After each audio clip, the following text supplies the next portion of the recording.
By now, I'm sure you've heard a lot of talk about the Green New Deal. It's a movement that's gaining momentum across the globe as people fight for a cleaner, fairer future.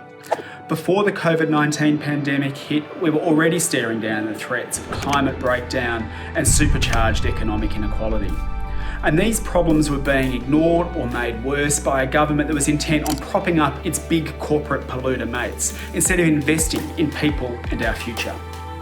So early this year, we outlined a roadmap to formulate a Green New Deal for Australia.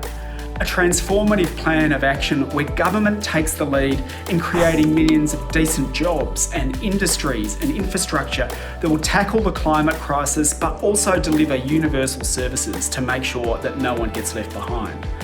Now, no one could have predicted what would happen in the meantime, and the ongoing health crisis is tough for all of us. And we need to continue focusing on our health and keeping a roof over our heads. But we should also take a moment to focus on some of the positives that could be ahead, because this crisis will change the way our society operates. It's already proven that governments can listen to scientists and take strong action to counter a global threat while channeling investment directly to people. And right now, we need to make sure that whilst this once-in-a-lifetime spending continues, it's used to fix the major problems that already existed.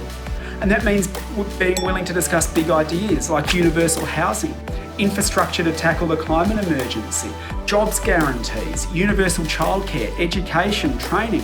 Because as we get through this crisis, and we will get through it together, we can't put everything back where it was. This is our chance to lay a better foundation for a future for all of us. Right now, change isn't just possible, it's necessary. So where to next? Well, over the coming months, we're going to be working with people right across our communities to make sure everyone's voice is heard as we develop a Green New Deal for Australia. And it'll be based on these principles. The economy must serve people on the planet, not the profits of a wealthy few. It will take significant urgent government investment for the speed of change that's needed. The transition must be just and fair and make sure no one is left behind. And all of those affected must be at the table when decisions are made, because we'll only be successful if we build this vision together. It sounds big, but we can do it. With your voices in the community and ours in Parliament, we can stop the government rolling back services as we recover from COVID-19. We can tackle the climate crisis and rewrite the future for all of us. Now is your chance to get involved, to add your ideas and use your time at home to help build a better world. Join our fight for a Green New Deal.